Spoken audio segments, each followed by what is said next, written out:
কবিরকে নিয়ে শৃঙ্খলা রক্ষা কমিটির বৈঠক। জাতিসত্তা মন্তব্যে হুমায়ুনকে শোকজ করা হয়। শোকজের জবাবও দেন ভরতপুরের তৃণমূল কংগ্রেস বিধায়ক। হুমায়ুনের বিরুদ্ধে কি ব্যবস্থা তাহলে এবার নিতে চলেছে দল? কারণ কমিটির বৈঠকে রয়েছেন চন্দ্রিমা, অরূপ, শোভনদেব এবং ফেরহাদ। শৃঙ্খলা রক্ষা কমিটি কি কোনো রকম সিদ্ধান্ত নিতে চলেছে তাহলে? হুমায়ুন কবিরকে নিয়ে শৃঙ্খলা রক্ষা কমিটির এই বৈঠক অত্যন্ত তাৎপর্যপূর্ণ। জানাবেন এই বিষয়ে প্রবীর এই মুহূর্তে আমাদের সঙ্গে রয়েছেন প্রতিনিধি। প্রবীর, কি খবর রয়েছে? দেখো, হুমায়ুন কবির শোকজের উত্তর দিয়েছেন, কিন্তু কিছুক্ষণ আগে সংবাদ মাধ্যমে হুমায়ুন কবির তিনি আবার জানিয়েছেন যে দলের বিষয় নয়, তিনি শুভেন্দু অধিকারীকে ঢুকতে দেবেন না। এই সিদ্ধান্তের কথা তিনি জানিয়েছেন। পাশাপাশি তৃণমূলের বিধায়করা শুভেন্দুর সঙ্গে যোগাযোগ রাখছেন, এই অভিযোগ করেছেন। এই অবস্থায় দাঁড়িয়ে দেখা যাচ্ছে একদিকে যখন বিধানসভার গেটে এই সংবাদ মাধ্যমকে এই ধরনের মন্তব্য করছে হুমায়ুন কবির, ঠিক সেই সময় বিধানসভার অন্দরে শোভনদেব চট্টোপাধ্যায় পরিষদীয় মন্ত্রী, তার ঘরে কিন্তু বিধানসভা ভিত্তিক যে শৃঙ্খলা রক্ষা কমিটি গঠন করে দিয়েছিলেন মমতা বন্দ্যোপাধ্যায়, সেই কমিটি বৈঠক করছেন।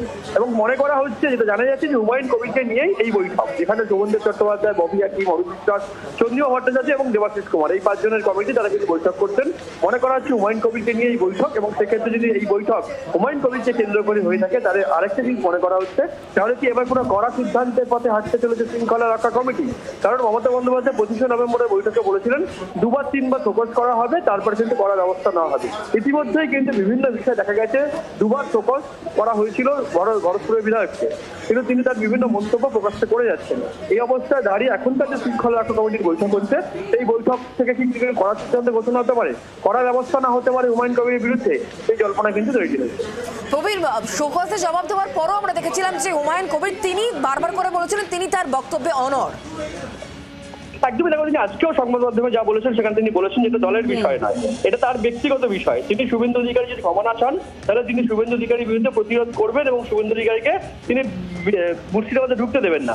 পাশাপাশি যে ধর্মীয় মন্তব্য বিভিন্ন সময় আসছে, সেই নিয়ে দলের কিন্তু একটা অস্বস্তি বাড়ছে। এই অবস্থায় দাঁড়িয়ে শৃঙ্খলা রক্ষা কমিটি বৈঠকে বসেছেন। সেই শৃঙ্খলা রক্ষা কমিটি কি সিদ্ধান্ত নেন, করে বড় সিদ্ধান্ত নেন কিনা, বা তাকে আবার প্রকাশ করা হয় কিনা, এটা দেখার বিষয়। তাহলে মনে করে কি হচ্ছে যে এবার আর কোনো ছাড় নয়? বারবার করে সংবাদ মাধ্যমে যে বক্তব্য তিনি পেশ করছেন, তাতে দল যে চরম অস্বস্তিতে পড়ছে, সেটাই কি এই বৈঠকে তা প্রমাণ পাওয়া যাচ্ছে যে এবার দল কোনো গুরুতর সিদ্ধান্ত নিতে চলেছে তার বিরুদ্ধে? সেটা মনে করা হচ্ছে যে যেহেতু ইতিমধ্যে 2বার থেকে ফোকাস করা হয়েছে বিভিন্ন ইস্যুতে, এবার 3য়বার বৈঠকে বলছে শৃঙ্খলা রক্ষা কমিটি। মমতা বন্দ্যোপাধ্যায় বলেই দিয়েছিলেন 2-3বার ফোকাস করা হবে, তারপরে ব্যবস্থা।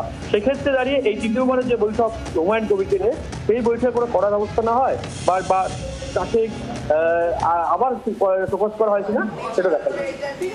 নজর রাখো প্রবীর, হুমায়ুন কবিরকে নিয়ে শৃঙ্খলা রক্ষা কমিটির বৈঠক। জাতিসত্তা মন্তব্যে হুমায়ুন কবিরকে শোকজ করা হয়েছিল এবং সেই শোকজের জবাব তিনি দিয়েছিলেন হুমায়ুনের বিরুদ্ধে। তাহলে এবার কি কোনো ব্যবস্থা নিতে চলেছে দল? কারণ স্বয়ং মুখ্যমন্ত্রী মমতা বন্দ্যোপাধ্যায় বলেছিলেন যে 2-3বার দেখা হবে, তার বেশি কিন্তু নয়। কমিটির যে বৈঠক, চন্দ্রিমা ভট্টাচার্যকে দেখা যাচ্ছে, অরূপ বিশ্বাস রয়েছেন, শোভনদেব রয়েছেন এবং ফেরহাদ হাকিম তিনিও রয়েছেন। হুমায়ুন কবিরকে নিয়ে শৃঙ্খলা রক্ষা কমিটির বৈঠক, এবং এই বৈঠক থেকে কি কোনো সিদ্ধান্ত নেওয়া হচ্ছে হুমায়ুন কবিরকে তাহলে কি আর কোনো ছাড় নয়? বাংলার আওয়াজ, বাঙালির আবেগ, জি 24 ঘন্টা।